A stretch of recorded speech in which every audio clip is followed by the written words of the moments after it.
ముఖ్యంగా మన కార్పొరేషన్ పరిస్థితి చూస్తే 2 రోజుల క్రితం 3 రోజుల క్రితమో ప్రస్తుతం ఉన్నటువంటి మేయర్ గారు పిడుగుపాటులాగా రిజైన్ చేయటం, దానికి కారణాలని కూటమి ప్రభుత్వం మీద నెట్టే ప్రయత్నం చేయటం, నాకు అధికారులు సహకరించట్లేదు, అటెండర్లు సహకరించట్లేదు అని ఒక నగరానికి ప్రథమ పౌరుడు పొజిషన్లో ఉన్నటువంటి వ్యక్తి తన స్థాయిని దిగజార్చుకుని మాట్లాడటం అనేది రాజకీయ నాయకుల లక్షణం కాదు. అందుకని నేను అనేది ఎప్పుడు వైసీపీ వాళ్ళు ఎప్పుడు కూడా రాజకీయ నాయకులు కాదు, వాళ్ళది ఒక 420 సమూహం అని. ఇప్పటివరకు నీకు అధికారం ఉందిగా అని చెప్పేసి ఏ రకంగా దుర్వినియోగం చేసేవో గుంటూరు నగర ప్రజలందరూ కూడా చూశారు. గతంలో బంద్ జరిగినప్పుడు ఏ రకంగా ప్రవర్తించావు, అప్పుడున్నటువంటి ఎమ్మెల్యేలు వేసుకుని ఏ రకంగా తిరిగావు, తదనంతరం నగరాభివృద్ధిలో నీ పాత్ర ఏంటి అందరికీ తెలుసు కదా ప్రజలకి.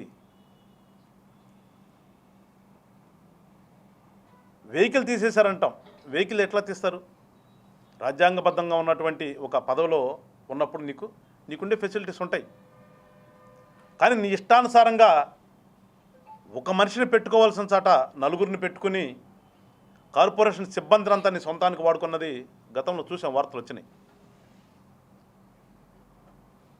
అవి కరెక్ట్ కాదు కాబట్టి తగ్గించారు. తగ్గించినంత మాత్రాన నాకు సహకరించట్లేదంటే అది ఆయన విజ్ఞతగా వదిలేస్తాం.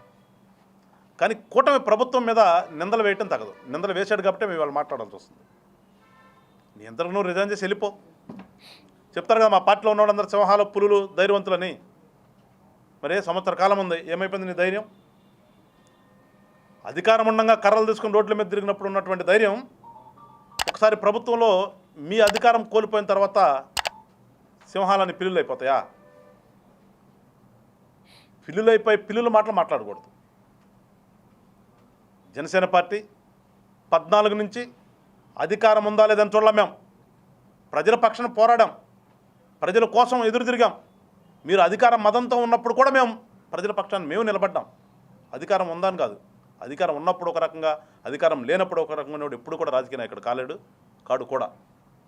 వాళ్ళు అందుకని దయచేసి మాజీ మేయర్ గారిని మేము కోరేది, మీ వ్యక్తిగత కారణాలు ఏమైనా ఉండొచ్చు, మీరు రిజైన్ చేసినప్పుడు హుందాగా నేర్చుకోవాలి.